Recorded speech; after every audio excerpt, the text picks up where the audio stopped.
Hey, everybody, and welcome to Superheroes Speak. I'm your host, Dave. And I'm the second Mike, Don. Second, Mike, you were the Hey. leader of this podcast without me. You're such an important person here. You don't even know it. But No, you I know what? relish that. I relish not being in charge. You know what I'm saying? Just sit back and say dumb shit. Yes, well, that is true. It takes a lot of the pressure off of you. All right, what are we talking about tonight, boys and girls? Well, first off, let's make our picture bigger. Uh, we got on deck for tonight. We're going to be talking Daredevil Born Again season 4, episode 4, because I was not here Wednesday, so we did not talk Daredevil. Elizabeth Olsen says she does want to come back as Wanda to the MCU. But notice there's a little asterisk there. We'll talk about that, crazy things that she said. There are some Ironheart images that were leaked online of her new suit for the upcoming Disney Plus show. And we're going to talk about what everyone's talking about right now, because we are slaves to the algorithm. Snow White, and why this movie is a dismal failure for Disney. And maybe they'll learn their lesson. Who knows? But we're going to talk about all of that fun stuff and so much more, because we care about you, our audience. So before we get into all of that, let's do this. How are you doing, Don? How are things in your world? How's your week been? How was doing the show without me? Yeah, that was pretty cool, I guess. I mean, obviously, it's just a bunch of me talking with, maybe Kassan and about, three others. Carnage, shout outs to all you guys who contributed to the Superhero Speak, which is the idea here. So yeah, I mean it was great, but I missed you, buddy. So glad to have you had you back. But since then I've had a pretty cool week, I suppose. March Madness kicked off this week. Yes. Of course, you come to Superhero Speak to hear about sports, and I don't care anything about March Madness. I don't know anything about basketball in general, let alone college basketball. But there's the brackets, and the Yes. people at where I work, hey, who wants to do the bracket? Who wants to do the bracket? I say, hey, you know what? I'm going to do the bracket, but I'm going to go mascot battles. Like that's how I'm going to pick. So there are a lot of bulldogs and cougars, by the way, and that's why I named my bracket. Oh, those poor dogs, because they did not fare well in the battles. But anyway, because of that, though, I picked a big upset. It was like the McNeely Cowboys. I think they beat some other team. And because of that, I landed myself in a chat with like my company's COO and vice president, because I'd picked that big upset. And that's kind of like, oh, shit. It's like it's a privilege, but it's also Right. like, hey, so. And then to top it off, Friday, I got to play Magic, which I often do bi-weekly. And I was sitting down and played a 1v1 while we were waiting for the other people to finish up their game. And the guy's like, oh, I've been playing for a while. I only brought my one deck. It's like, it's a very powerful deck. Like, are you going to be okay? And I'm like, yeah, no, I'll throw my best deck at you too. No problem. I'm just here to have fun. And yeah, turn 5. I killed him, one shot him. I'm not going to explain how that happened, but that was just kind of fun to have someone like, my deck is so powerful, and then yeah, bam, to the face, you're dead. It's that's part of the problem, right? Don't talk big. Right. Like don't be so overconfident, because that's going to cause you problems. I can't be beaten, and you're not going to look at all the little Particularly if you know nothing about your opponent, because actually on his turn 2, he played a card that let us search our library, which allowed me to go get the card that the whole deck is predicated on to one-shot people. mm-hmm. But he knew nothing about that, and so yeah, he brought on his own demise, turn 5. So yeah, don't do any of that. But Dave, how was your week? Week off, right? Well, I don't know if I would say Right. off. I mean, I am off. So I'm sure you didn't tell anyone. The reason I was off is a friend and coworker of my girlfriend suddenly passed away um, earlier last week, or yeah, last week, earlier this past week, and she was kind of down in the dumps, so I offered to take her out to cheer her up.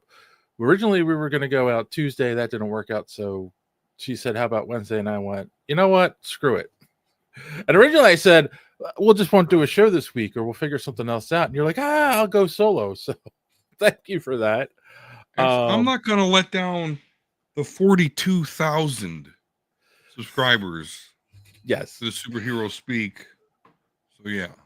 Yeah. The thing that you didn't realize, we had talked about it, and we're doing it right now too. We did do a soft launch on Rumble. I didn't make any announcements or anything, but we are live streaming on Rumble. I can't see the Rumble numbers on in StreamYard here, but if I go over, it says there are 3 people currently watching us over there. So thank you if you're watching us on Rumble. Thank you. Welcome. This is Superhero Speak, where 2 dorks talk about comic and entertainment news weekly or twice a week. And if you like what we're doing, follow us over there. We're trying to build up a new audience on Rumble to coincide with YouTube. We're not trying to pull audiences from either side. We know people have their preferences.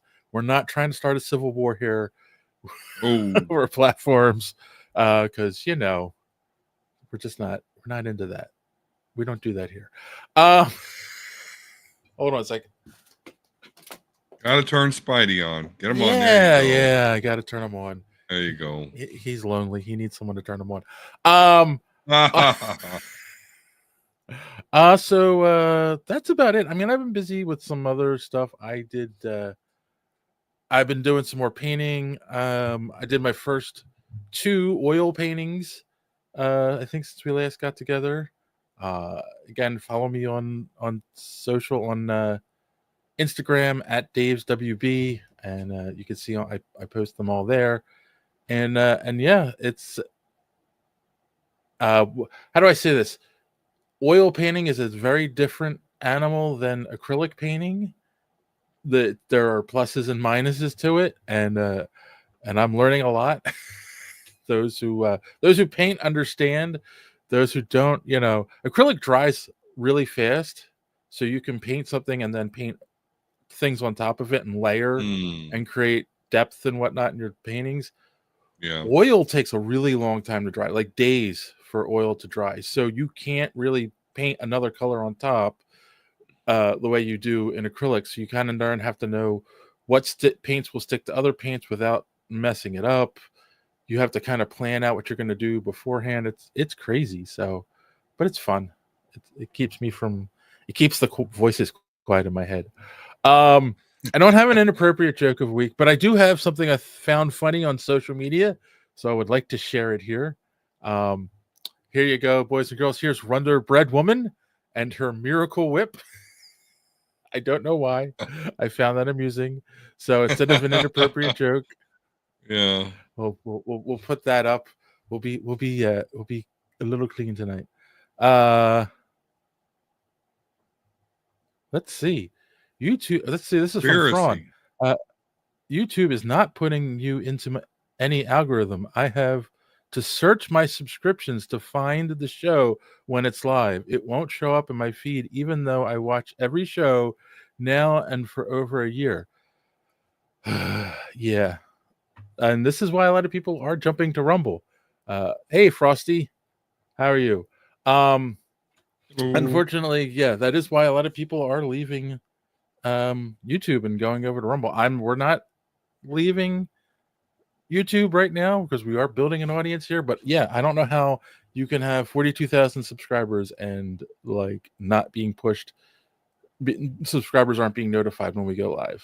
It's ridiculous. And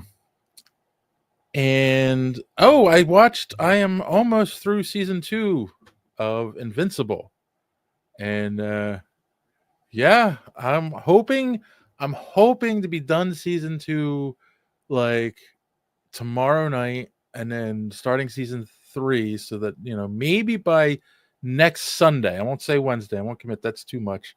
But maybe by next Sunday we can talk season 3 of Invincible. Okay. Yeah. Well, this show's weird.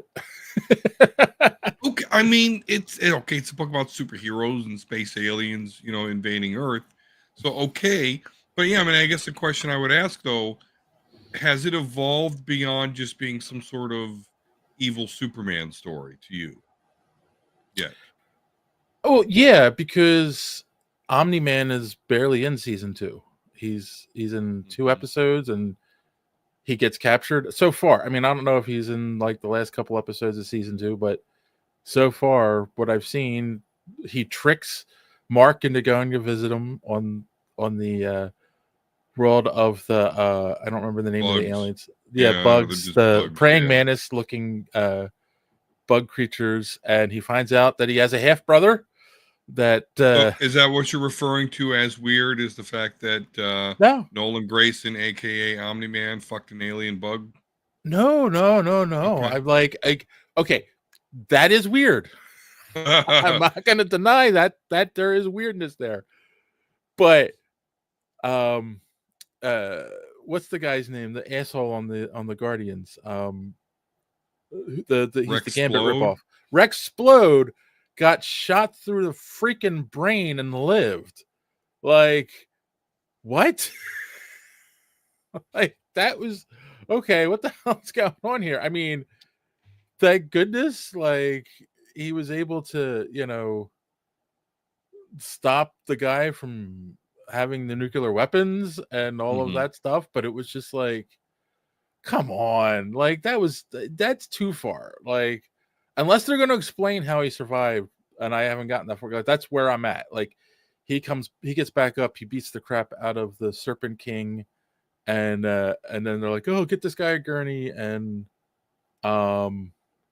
Mark and the other Guardians stopped the alien invasion from Mars.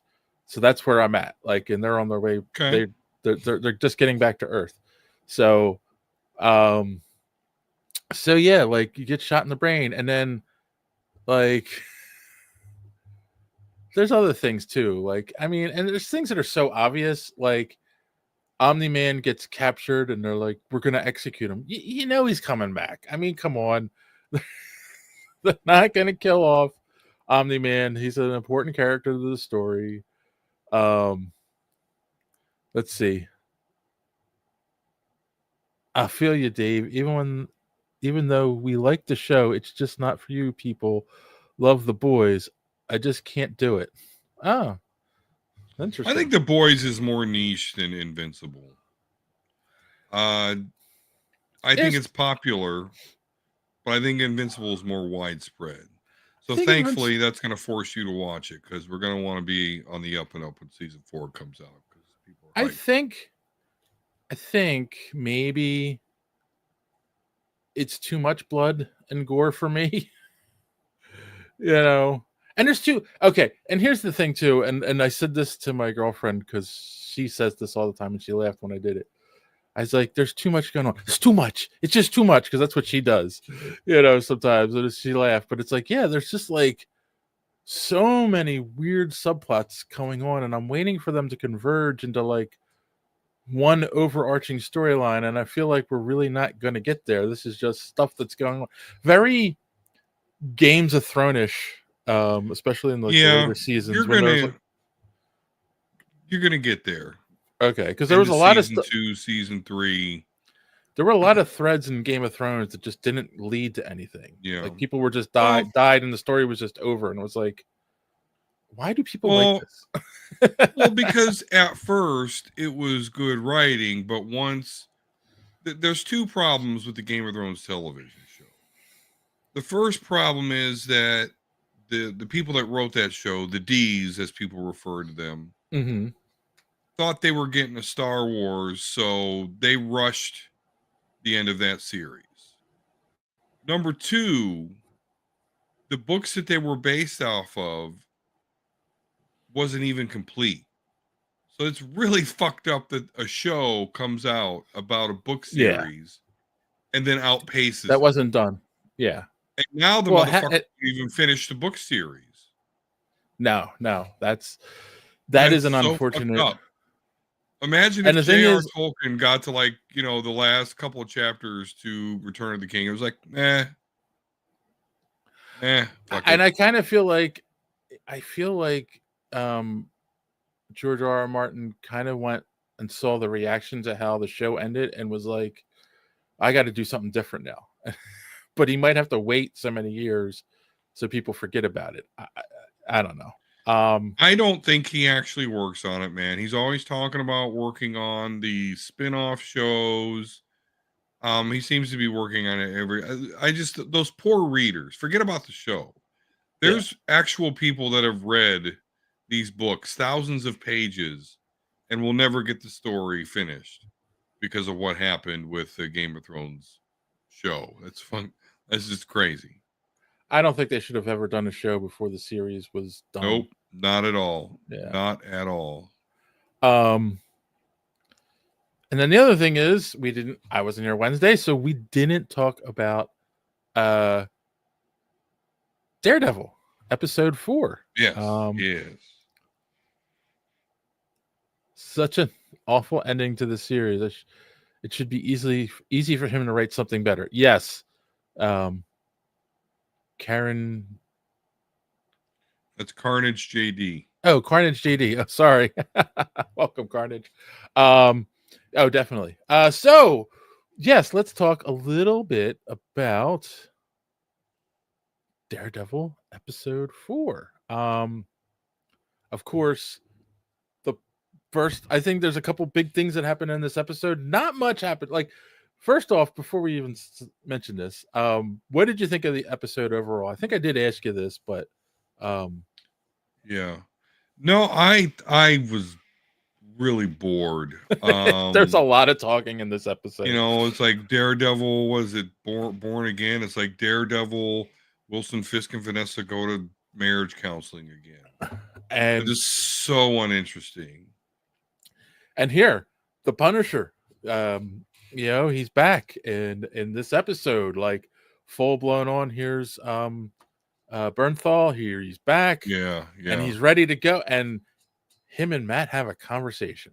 That's like the episode is them talking about crossing the line, vigilante, blah blah blah blah. Frank says to Matt, like, I don't think you're here for my help. I think you're here for permission to, like, basically go back to being a vigilante and get this son of a bitch who killed this guy.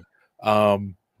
Obviously they confirmed what we said about the last episode. It was just a Punisher fanboy. So, because that was a weird thing too. He finds the bullet casing, which, no one realized that the street rolled downhill. Yeah, he had to drop a little bottle of booze and follow it down. Yeah, and he finds the sewer, and then of course there's a Punisher logo on the bullet casing. Yeah, which obviously the Punisher would not do that himself, so it was done on purpose to frame the Punisher. But like, it's weird because it feels like it's a story thread that's never going to be used again, because it could have been something like, if the cops could have said, look, we found this, it proved the Punisher did it, and they could have had a task force going after the Punisher, but they didn't do that. Matt finds it and takes it to Frank, so kind of killed it a potential storyline there, in my opinion. So and then the other thing that happened in the episode that you can kind of talk about at the end, we got our first look at Muse in the show. He's carrying a victim and setting him up on a table, and they show him and he does a shifty eye thing, and that's it. That's the end of the episode. Yeah. That's all we get of Muse. We don't know anything about him yet. There's still the fan theory that it's somehow Foggy. Probably won't be. I don't know. I'm getting that. I lost that feeling, because I think if they wouldn't have waited so long to introduce him, there would have been hints about him throughout the season if they were going to do like a whole Foggy comes back from the dead. But in the same breath, they do it where that was the gist of the conversation with Matt and Frank or the Punisher and Daredevil was, oh, say his name. Like, you lost a friend, you should be mad and wanting revenge. And you know, he was talking about Foggy the whole time, you know, which does kind of in my mind, unless this is a reshoot, unless that conversation was a reshoot, does away with the theory that originally they weren't going to have Foggy or anyone in the show. They decided last minute to bring them in to make it a continuation of the Netflix series. And the first two episodes, or the first episode, was all added last minute. That was all reshoot, and then and the Karen scene was a reshot. But then that's why you're not going to hear about them for the rest of the season. But you know, this is episode 4, and you have the Punisher and Daredevil talking about Foggy. So, like, nah, I think that was part of the plan the whole time. It just seems weird that, you know, Frosty says it's boring. It is. It is boring. I mean, the only thing that really perked my ear up when it came to this episode was the mention of Latveria. And I so didn't get, why did we built this city on rock and roll in 2 different languages. That was so weird. What was up with that? That was a really weird, like, someone liked that song and paid for it, so they had to use it multiple times in the show. You know, yeah, I don't know. It really weirded me out because this is how weird I am. That's actually one of the songs that I kind of play in my head from every now and then. I don't know why. But I like to change the lyrics. Like, we built this city on concert jazz. I don't know why it amuses me, but it does. And I always sing, we built the city on rotten rolls. So yeah, I like that. Oh, rock and roll. I always thought if Weird Al did a parody, that would be it. So yeah, that would absolutely be it. But with all that said, super weird that not only, like, the first rendition in English, I'm like, why the fuck are these kids singing this song? Why are these fucking kids don't even know REO Speedwagon? Like, and then they're doing it in Latvian or whatever language that was. Anywho, but yeah, the fact that again, Latveria was mentioned probably perked me up the most in this episode. Outside of, I did think that the Punisher talking to Matt Murdock was cool. I appreciated his whole, like, and obviously I'm paraphrasing, stop being a pussy speech. Like, I actually thought that was pretty cool. But we're talking about 5 minutes of the episode. Yeah. So yeah, I'm digging the show, and I agree that there was way too much talking in that episode. There was not enough action, like, and you can't do that. You can't slow down on a show like this, especially when there's a lot of high expectations on it to compete with the Netflix shows. And yeah, there was a lot of talking in those shows too, but there was a lot of action intermixed with it. So, I mean, Twisted Metal season 2 is coming out soon. Come on. So there you go. Which you should watch if you haven't already, Dave. I have not. Is it based on the game? It is. All right. Well, I mean, that doesn't matter. It doesn't matter. It's just fun. Fuck the game. It doesn't matter. You don't do shit. All right. Well, that is Daredevil episode 4. Man, we're already 24 minutes in. So let's have our good friend Darth Don tell you where you can find more superhero speak, and we will be back with a little bit of news. Darth Don here. You must subscribe to Superhero Speak if you haven't already. And if you have already, make another account and subscribe again. You also will like this video. And while you're on the HoloNet, go to superherospeak.com. Find the links to our merch and purchase one of our shirts. Don't skimp on the shipping, or else I will trap you in a box with an agitated gun dog named Brie Lawson. I would just force lightning you, but we don't have that in the effects budget. Now, back to the show.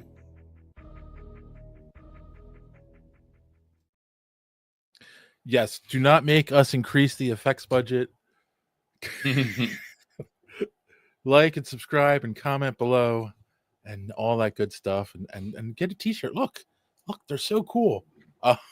Hey, I mean, listen, his force persuasion power must be working, because the Darth Don campaign started when we were in the 20,000s, and yeah, we're gonna hit 50,000 here soon. So, which also reminds me that I believe it's Thrawn signed up, is a member now on the YouTubes. So Thrawn, thank you for signing up. I did message you over on Discord. Please respond to my messages so that we can get you set up with all of your rewards for being a member. So thank you. And I'm going to have to fix the tier thing so that it asks for the address when people sign up for the top tier, because he is deserving of a t-shirt, and I would like to send it to him as soon as possible. So, all right. I think on that note, we will take a really quick break, because I need to reset my brain for a second. Be back with the news. Hey, Spidey, isn't Marvel's new Pizzazz magazine fantastic? Fantastic, but not perfect. But Pizzazz has the lowdown on Jaws, too, and more Sean Cassidy picks than his mother. It's sensational. Sensational, but not perfect. How about Pizzazz's Goofy Guide to TV? It's wild look at sci-fi movies. It's games, puzzles, comics. What could be more perfect? Me on the cover, not the Hulk. Pizzazz, the almost perfect new monthly from the off-the-wall gang at Marvel Comics.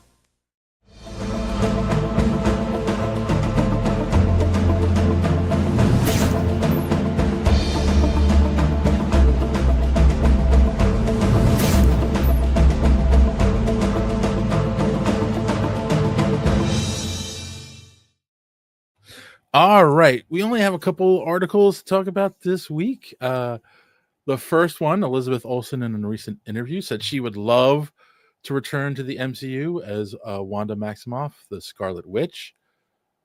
But as an old-haired, gray old-haired, old head version, with like a gray wig and the makeup and everything, like have it be 50 years in the future. What? I don't know. I saw this and I'm like, what the heck? Wait. Do you think that's a good idea there, Don? no, it's a horrible idea. Oh, okay. Particularly for Scarlet Witch, who is a reality warper. Exactly. And so I think there would be very few instances where she would say, yeah, I want to look like an old person today. Not to be ageist or anything, but we've already got Madam Web, we got Agatha Harkness. Like, there's really not a lot of need for old gray hair ladies in the comic books or MCU otherwise. But if we do need them, they're already there, right, established. And Scarlet Witch, I don't ever read comics or shows or TVs for, like, I don't care if there's a hot woman. That doesn't really do that much for me. But I will say, Scarlet Witch in the comics is hot. Elizabeth Olsen as Scarlet Witch, with her hair all teased up like that and that Scarlet Witch tiara, is hot. And I don't want that to go nowhere. So, in that respect, I'm gonna say no. In fact, if you're the type of person that suggests this sort of thing, really my reaction is going to be, I don't remember asking you a goddamn thing. So there you go. Yeah. I like, it's a weird one too, because it feels like if you say no, that would be you'd be called ageist or whatever, but it's like, no, it just seems like a really, really bad idea. And like, yeah, there's already an Agatha Harkness, and I feel like maybe that's where this came from. There was a lot of, what's the word, like, respect for Jessica Hahn. That's her name, right? No.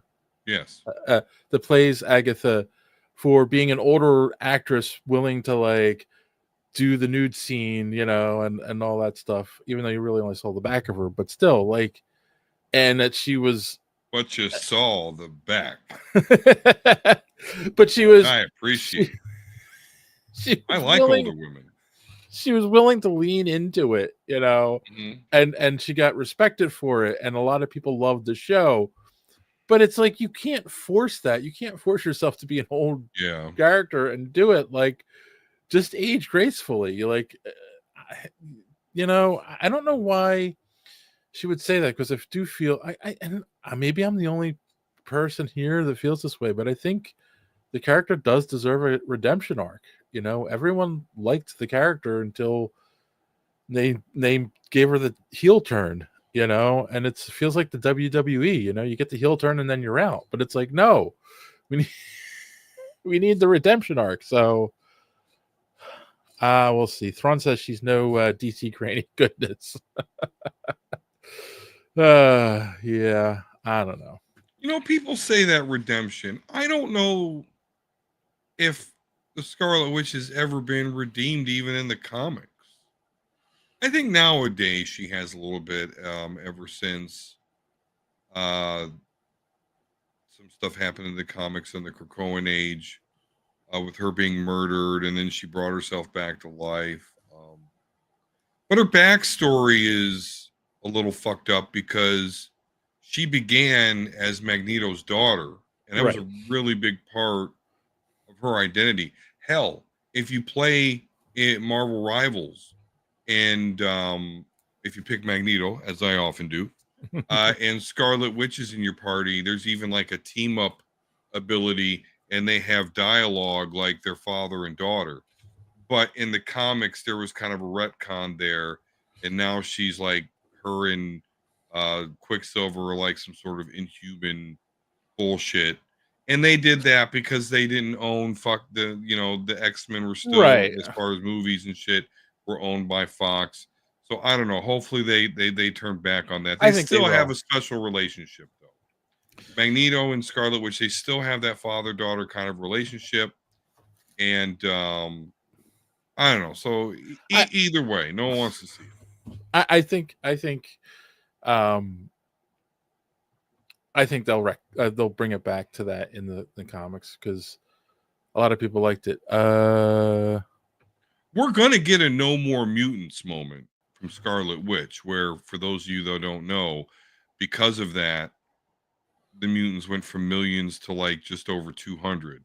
But that was all over the whole like losing Tommy and Billy because they were in a reality that really wasn't real.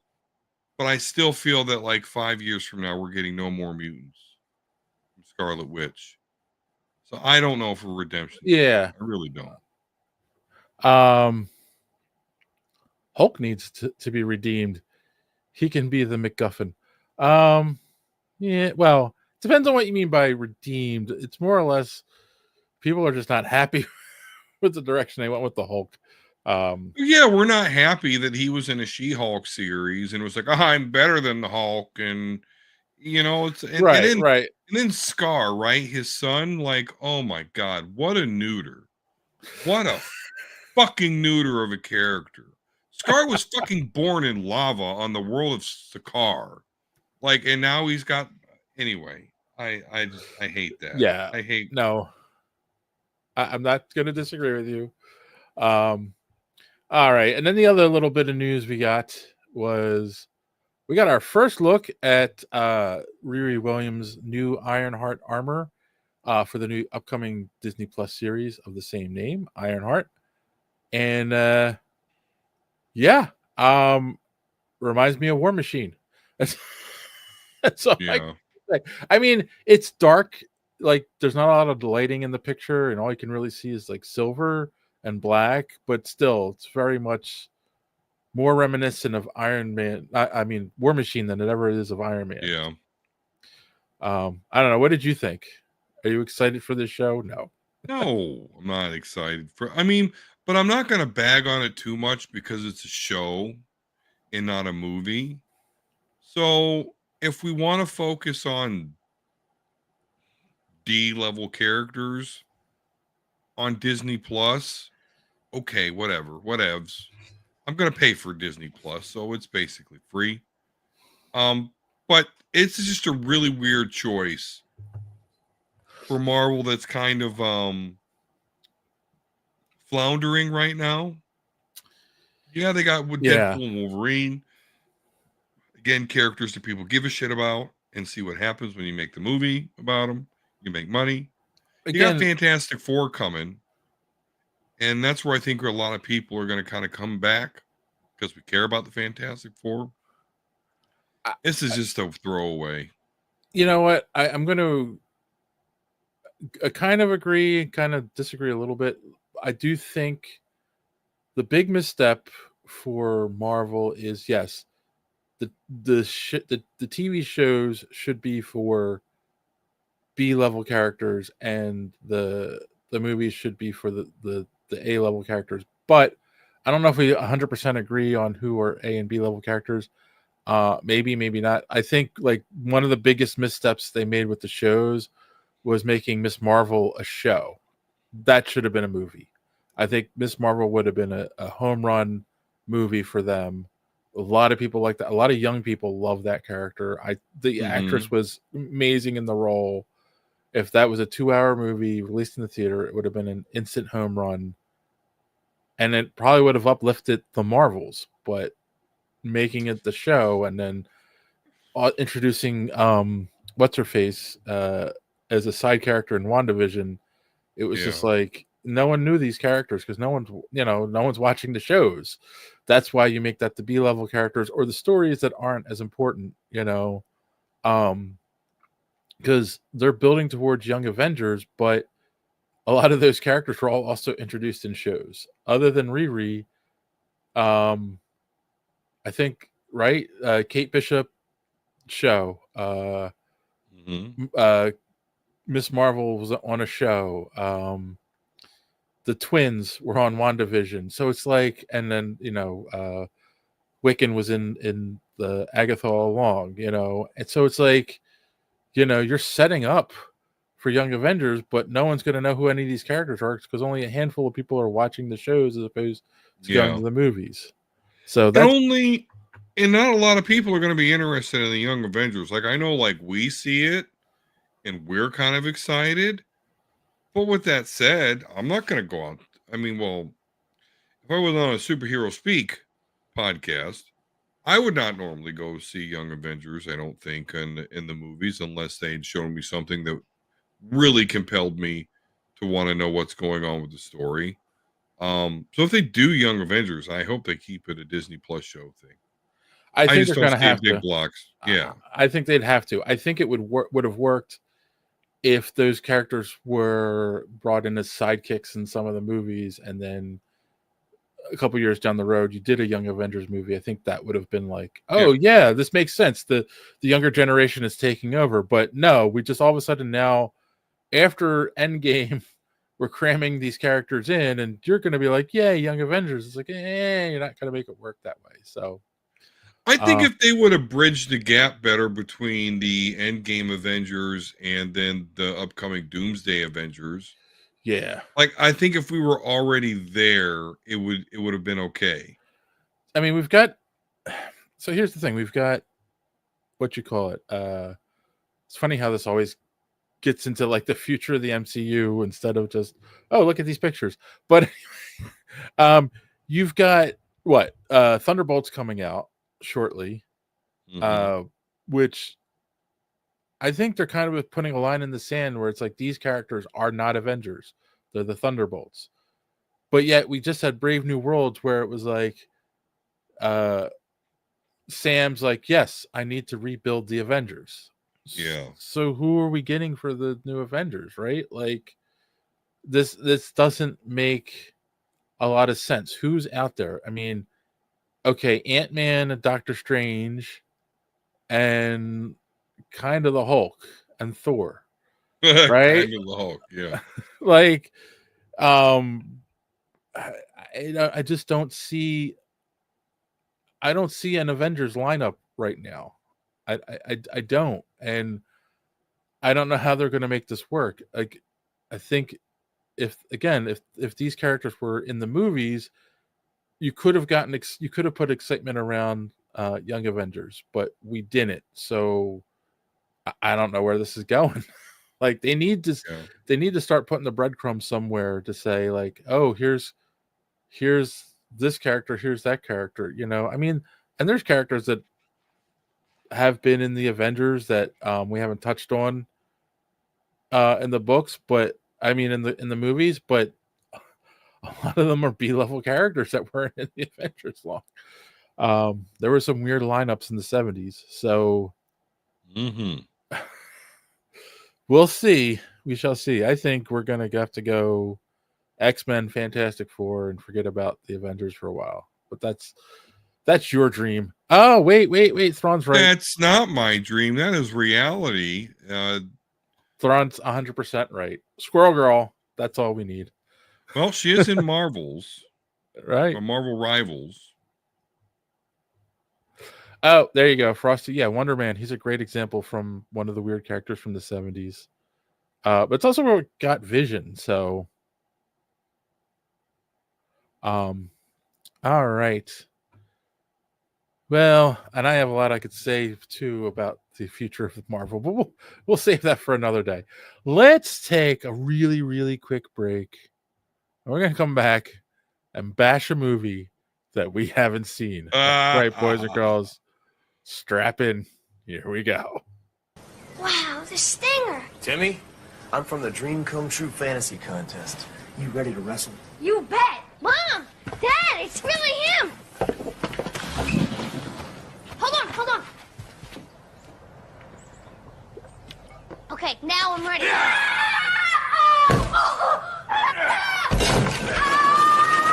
It looks so real.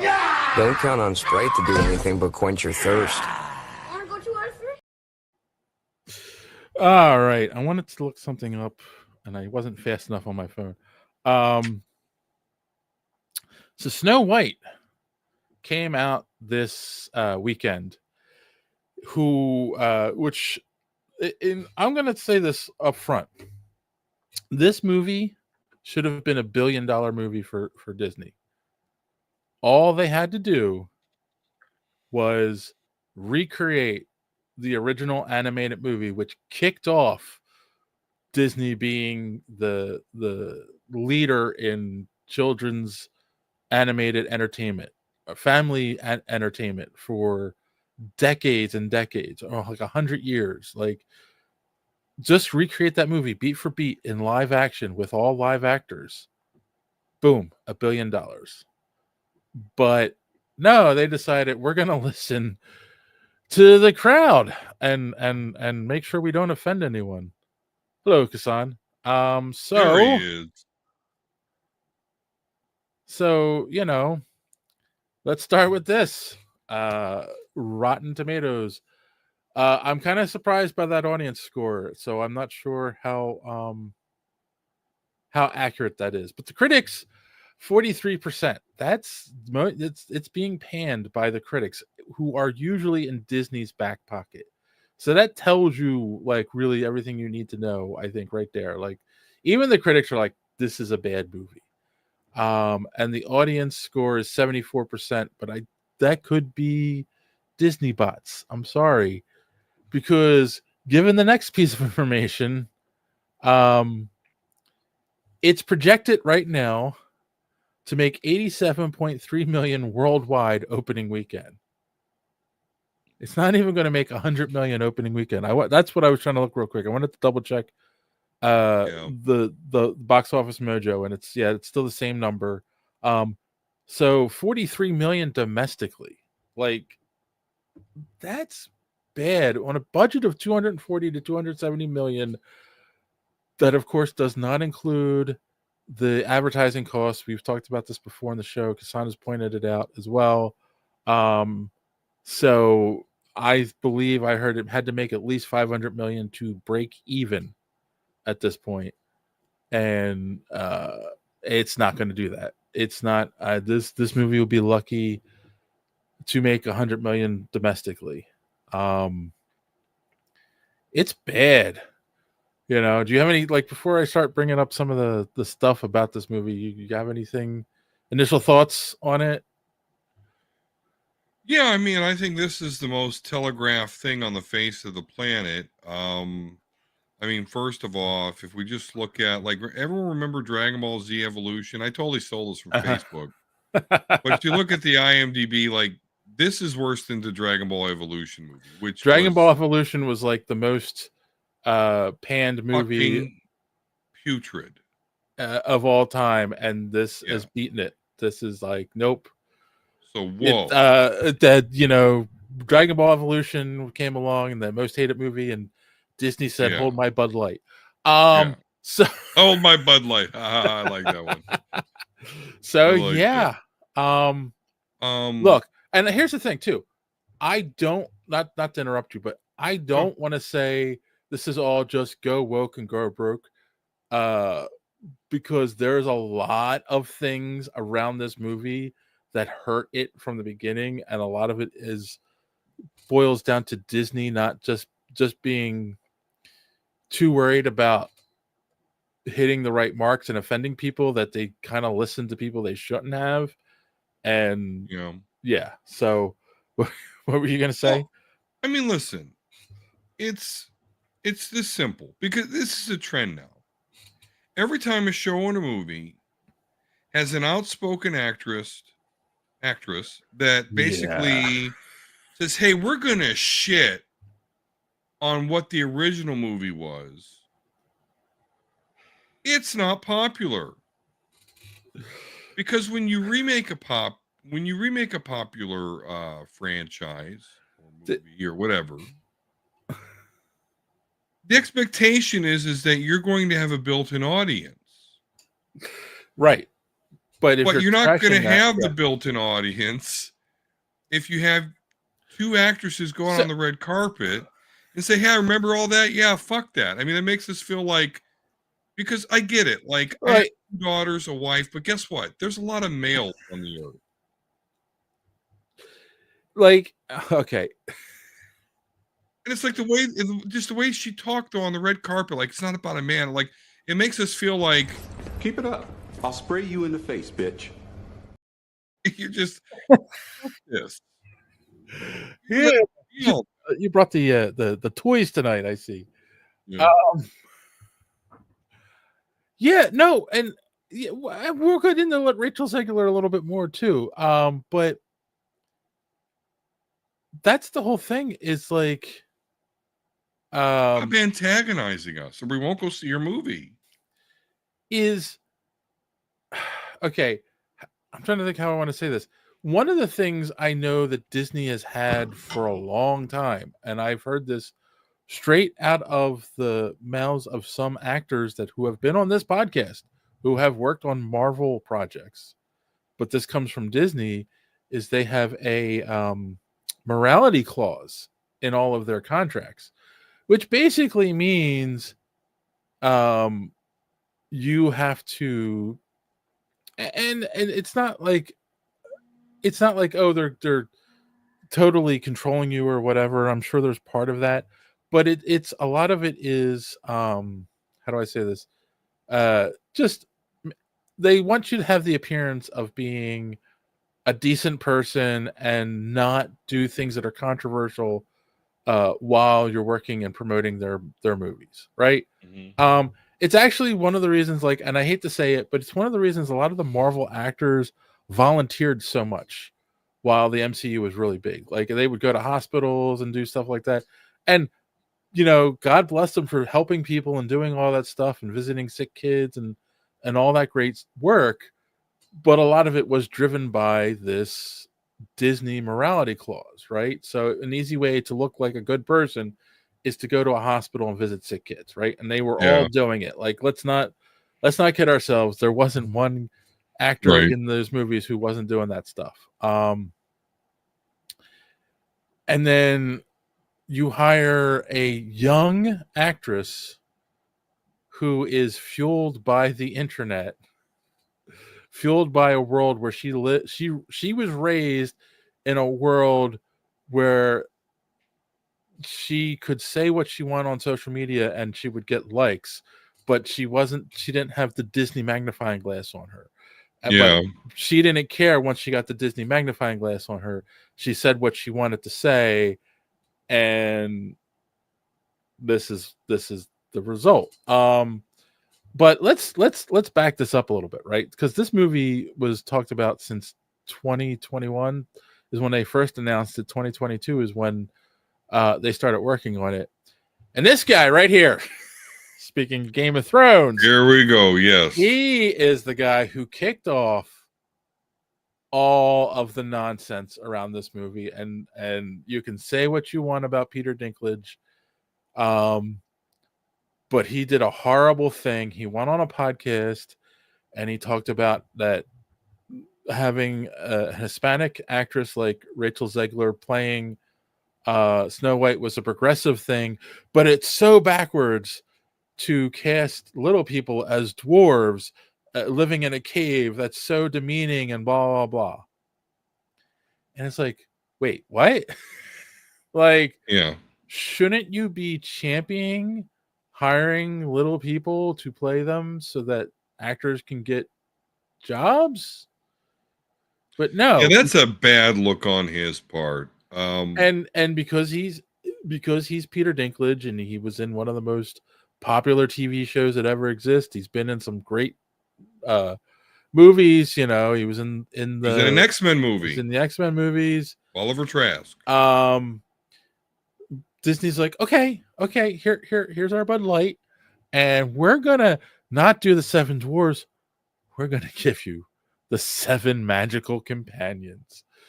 And thus they began filming the movie. And here's a set picture.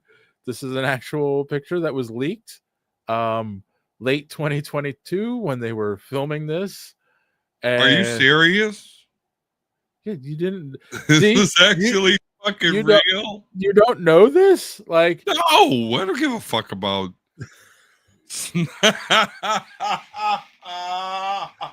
They were gonna do the 7 magical companions, and the internet. Okay. And it exploded over the internet. Exploded over this. Like, what?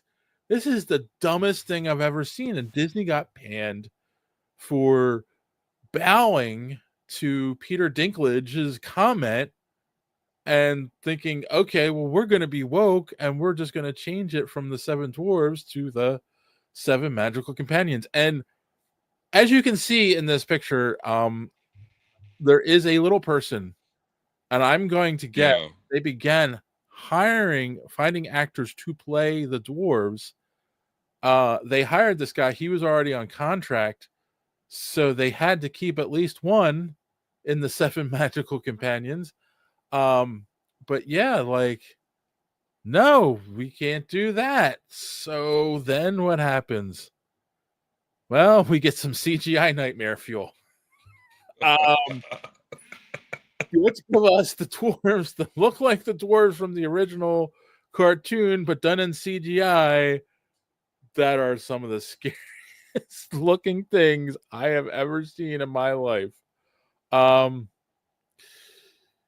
Yeah, like, think about it. Like, think of all of that from 2022 up until recently. Like Frosty had pointed out, there was a bunch of reshoots for this movie because of this. All because Peter Dinklage went on a podcast and said, they shouldn't have dwarves in this story, that it's backwards. And here's the other thing. There has been outrage from the little people community. And if that's not the politically correct term, I don't mean to be offensive at all. Like, but I'm pretty sure that is the correct term nowadays. But there's been outrage. There's a comedian. I can't think of the guy's name. He's also a little person. He has a beard. He's a very funny guy. He does this great bit about he visited a military base and got to fly on a helicopter, a Black Hawk helicopter, and all of this stuff. And it's a great bit. God, I wish I could. I feel awful that I can't remember his name. But he was on a podcast and he was like, how dare Peter Dinklage do this? Like, he said that. Yeah. There are actors that would have died to be in those roles because it would have launched their careers to be in what should have been the biggest movie of 2025. But instead, we're getting this, and he screwed over his own community.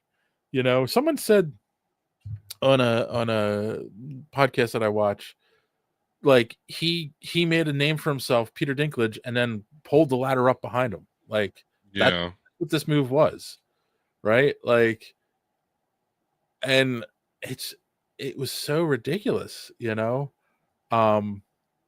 Yeah, just crazy. And I don't know. What do you think? You see what I'm saying? Like, yeah, no, I mean, and when you think of like actors with dwarfism, you know, how many famous names can you come up with? You got Vern Troyer from Austin Powers. You have Peter Dinklage. And maybe Hornswoggle from the WWE or something. No. Wait. He was an Ewok, and he was in yes, the Willow guy. Willow. Yes. I'm sorry, I don't know his name, but I can't think of his correct. name. And then Baker, who was the guy who controlled R2D2. He was the guy in the suit. Kenny Baker. So, and he was in Ice Pirates. Yes, the little guy from the black guy from Black Santa. Bad Santa. Oh yeah, he was also in Me, Myself, and Irene, which is a hilarious fucking movie. But you're right. It's on one hand. There's the guy who was on Seinfeld too, right? So you can count them on one hand. So exactly, this could have launched somebody's career. This could have been the next Peter Dinklage could have been in this, you know, but nope. He said, just me, no one else. Like, I can't, I have to wonder if he has any regret for making those comments, you know, at this point. I doubt that he does. I'm sure he does, because I'm sure he was just virtual signaling. I don't really think Peter Dinklage wants other people that are afflicted with dwarfism not to get work. I'm sure that's not his motivation. I'm sure he's just trying to virtual signal. I think we can see where that goes. I think the comment should have been, because like let's be wonderful. Warwick Davis, thank you, Thrawn. He's the guy from Star Wars. And Willow. And I watch a lot of British panel shows, and he's been on a few of those, and he's actually really funny too, and very charming actor. But I think the point should have been that actors with dwarfism shouldn't be relegated to just those roles, but I don't think they have been. But they're also not given enough shots to play other characters. Like, he obviously he got his break because he played a character who is deformed and short in a book series called Game of Thrones, which got him his foot in the door to mainstream Hollywood, to then play Trask in an X-Men movie. Like, good for him, and play the guy from the movie Elf, you know. But and his last role is a goat.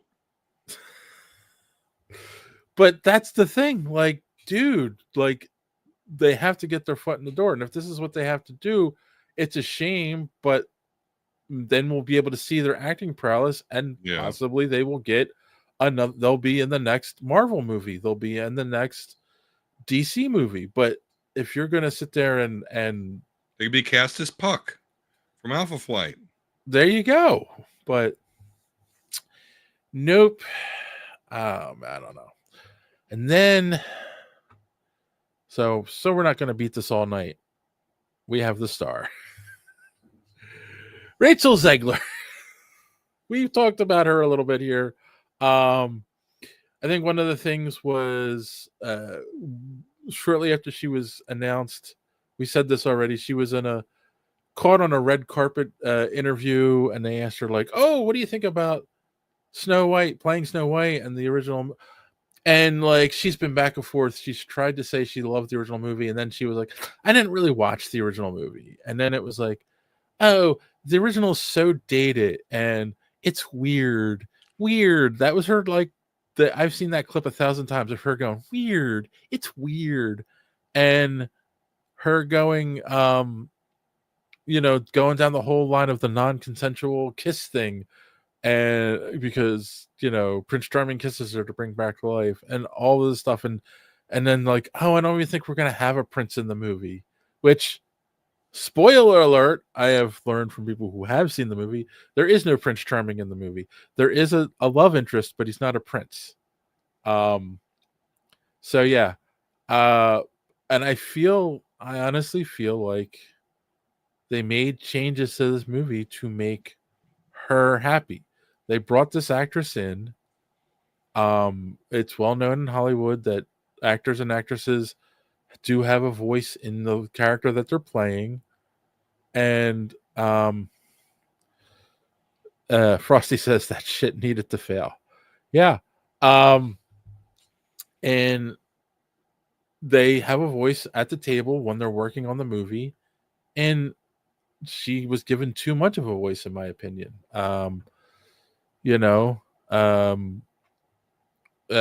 Let's not delve on this too much, but there is a whole Zegler and Godot do not get along. It's one of the reasons they haven't done interviews together.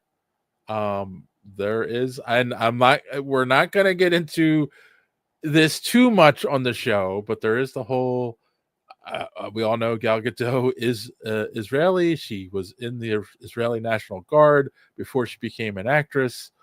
Obviously, she's pro-Israel. Rachel Zegler is an ignorant American who doesn't, is just like pro-Palestine without actually looking at the thing as a whole. So they don't get along at all, and that cannot be good for the movie.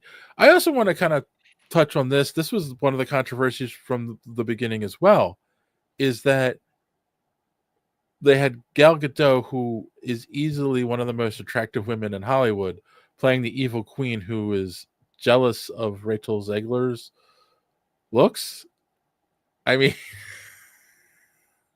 I've had 2 women today tell me, "Yeah, that's stupid. Gal Gadot is beautiful, like way more beautiful than Rachel Zegler."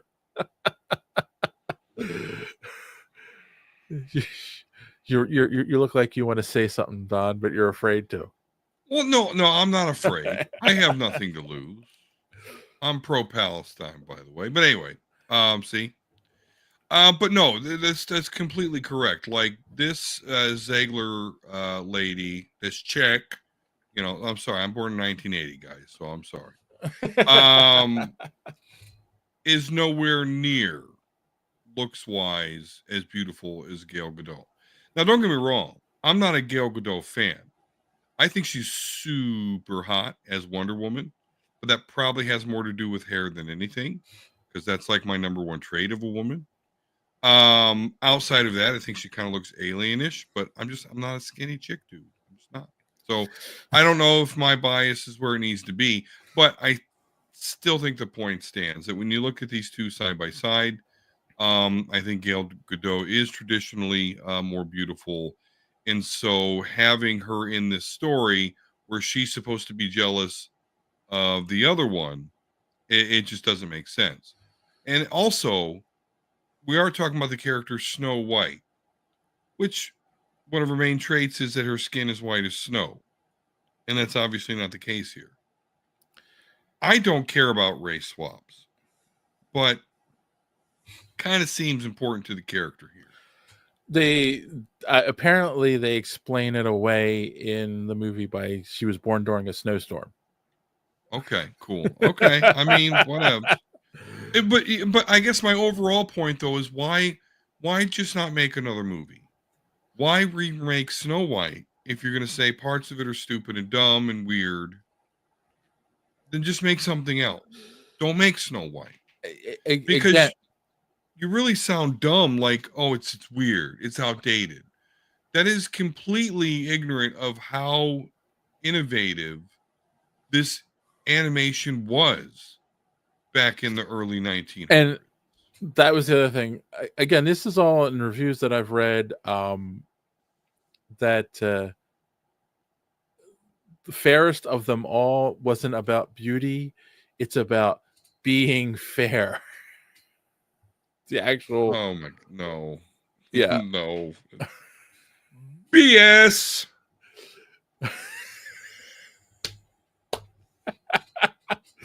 yeah. I mean, I don't.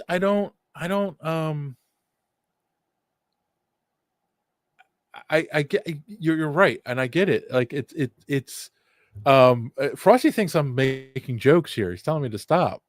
No, I'm telling you, this is everything that everything that I know about this movie. I read a lot of reviews. My daughter and I had a long conversation about it today, and that's when I realized like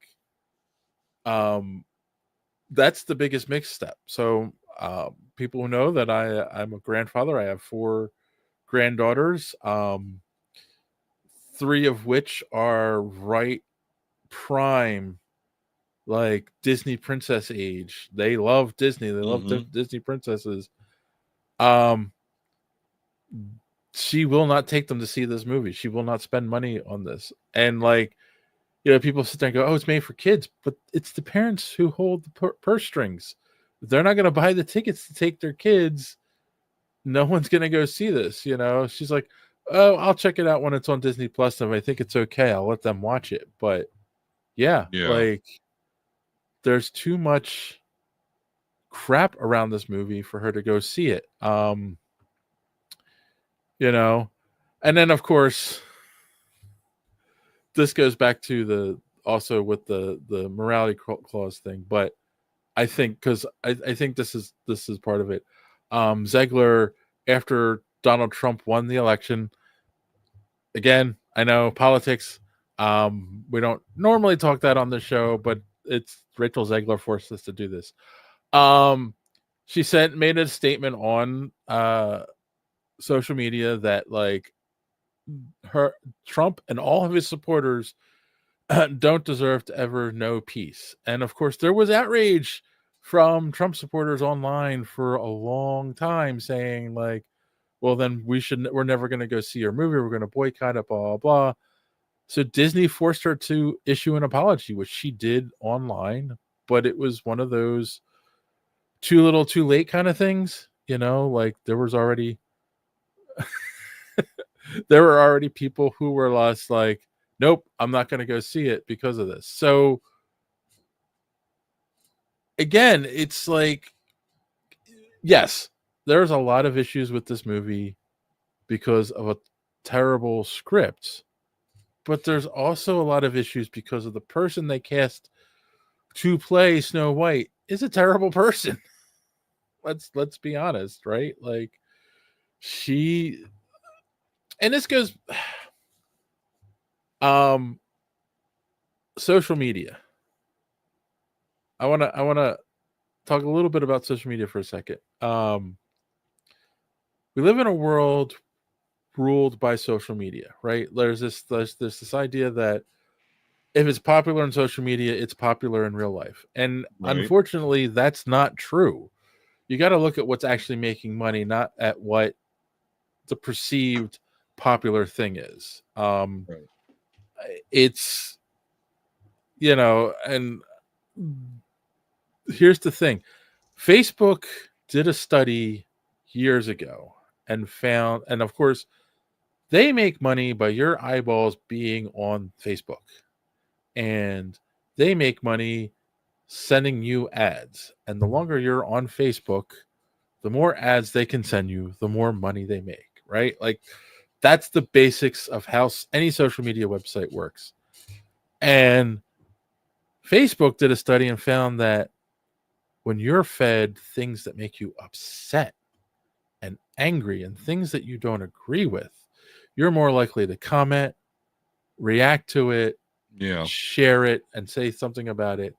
And it keeps you on their site longer. And everyone remembers, well, everyone my age remembers when Facebook went from showing you things in chronological order as they were being posted to here's what's popular. Yeah. But it really wasn't popular. It was they were showing you stuff to keep you on that website. And for a while you could keep switching it back to chronological, but it would always, every time you refreshed, it went back to popular, and then that just went away. And then it's just they curate what you see on there. And they all do it. They all the social media companies now do that. They all follow that same thing. I see stuff from family members 3 days later now that maybe was something that was important for me to see when it happened. And it's like one of the reasons I don't really go on Facebook that much anymore.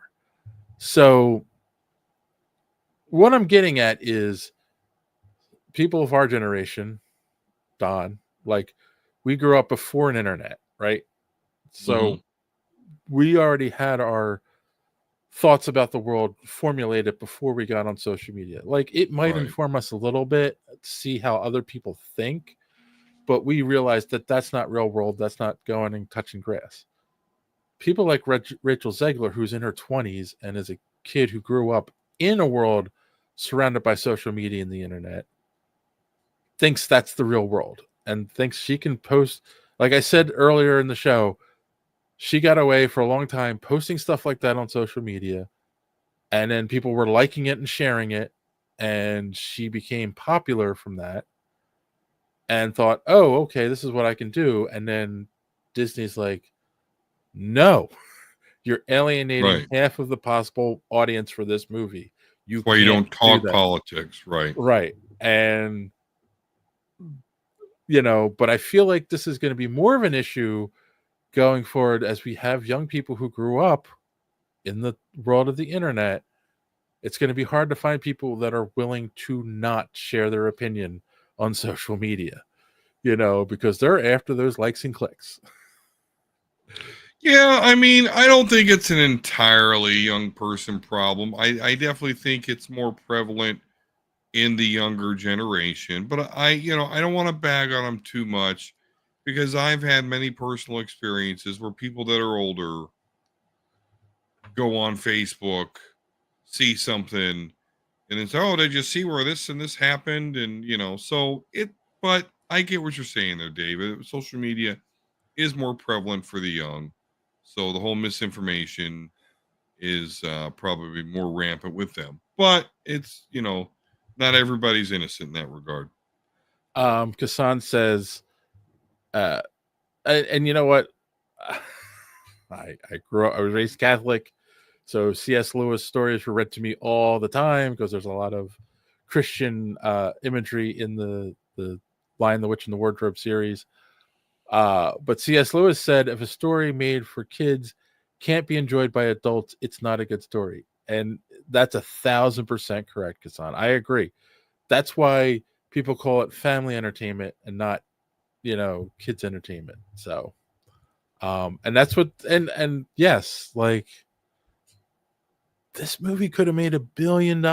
Just make the original beat for beat and get an actor and get an actress in there who isn't going to run their mouth, and instant success. The movie as it is would have made $1 billion if she just didn't run her mouth in interviews and social media. I honestly think, okay, maybe not $1 billion, but it would have made its budget back opening weekend, and we would have seen how word of mouth may have killed it after that if people didn't like the changes that made Thrawn laugh really hard. Or no, I'm sorry, Frosty laugh really hard.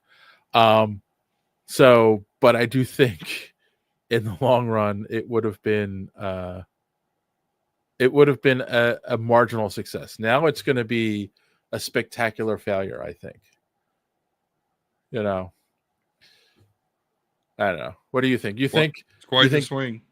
You think it's gonna crawl back and make some money? No, absolutely not, because it's not faithful to the original. The actress has done her best to alienate 50+% of the audience. And, yeah. I mean, just like you said, Dave, like you talk about your granddaughters. I have 2 daughters that are right at that Disney princess age.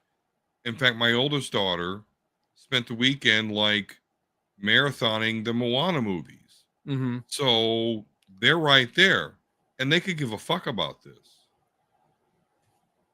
So yeah, shouldn't have done it. Carnage said she made it about herself instead of about how good the movie was, and that's actually an excellent point, right? Like, I mean, you're a young actor or actress, and you get offered a Disney role. Not only a Disney role, the iconic Snow White, who's the character that launched this empire. Just be thankful and keep, and just be like, yeah. Like there's this there's this change in the world in the last couple decades. Like, an actor would go on to the Tonight Show and talk about their project, and they were given talking points from the studio. Here's what we want you to hit on, and they would have a funny anecdote about their personal life, and that was it. And that was the interaction that you got with them. And then social media came along, and there's these young people that are vying for attention, so they're constantly on and constantly talking, and they find if they talk about these things, they will get more likes and clicks than whether they talk about these things. If they're negative about something, they're going to get attention. So it's changed the dynamic of what actors and actresses talk about. And I think the people that are smart and keep their mouths shut for most of things are the ones that get the most roles and are the most successful. I mean, maybe I'm wrong, but I don't think you could tell me who Tom Cruise voted for in the last 5 elections. But he's going to keep making Mission Impossible movies and making bank because he's Tom Cruise. And he grew up in that era where you just don't talk about that stuff. Weird Al Yankovic, you can't tell me who he's ever voted for. He says he doesn't talk politics at all because he doesn't want to alienate half of his audience. These are smart people, and we've lost that in this world where it's just like, oh, but if I say something controversial, I'll get attention, but you're not going to get roles and make money. That's unfortunately how the beast works.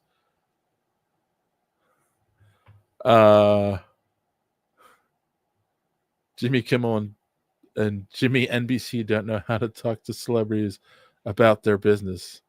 I don't know. I haven't watched late night TV in a long time. Oh, fuck yeah. It's been a while.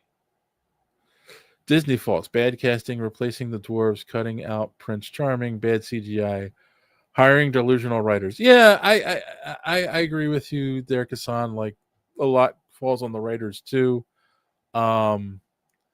They kind of went, oh, we think this is popular and what people want, and that's what they gave us. And yeah, wow, this is going to go down in history. It really is. This is going to be like a study in how to not make a movie. I think, it's the only thing.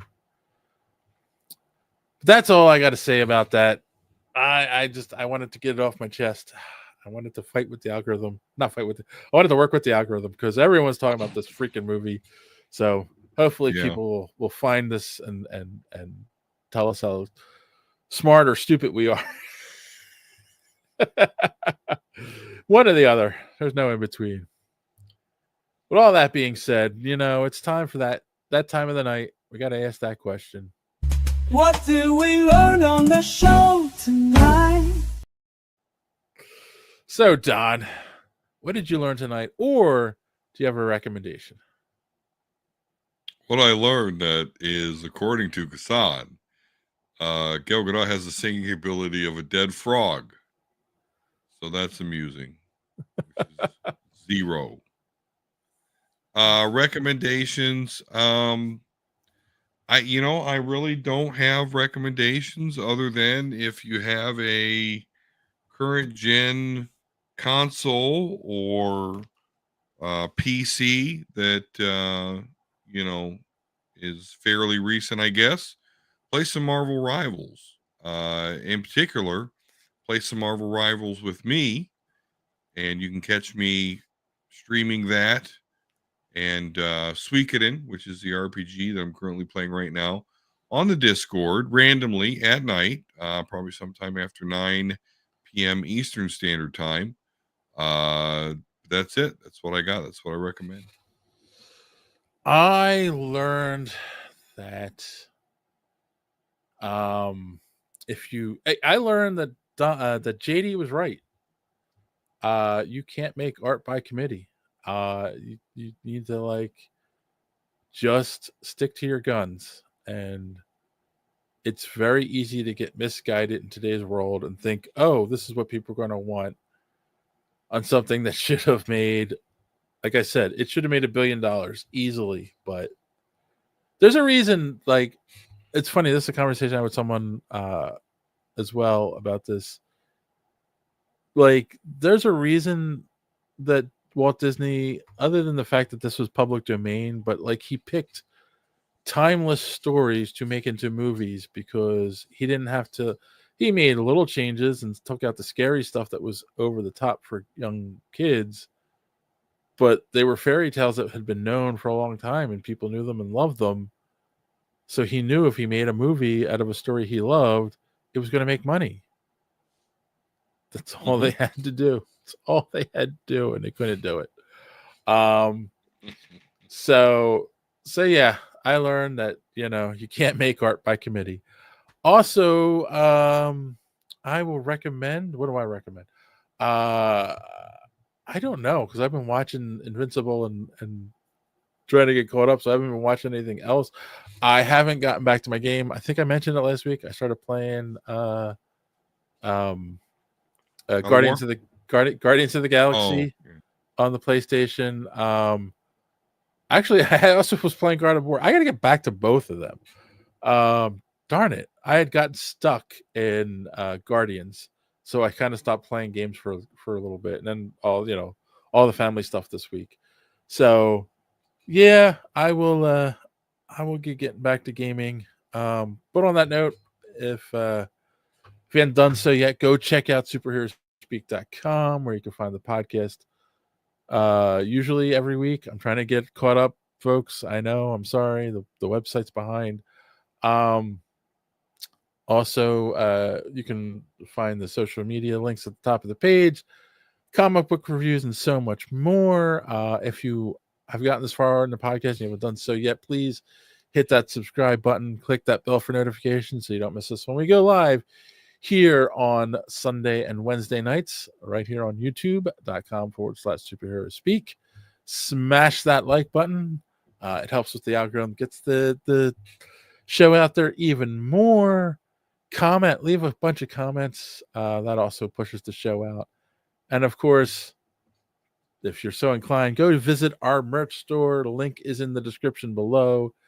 Get yourself a Superhero Speak t-shirt today.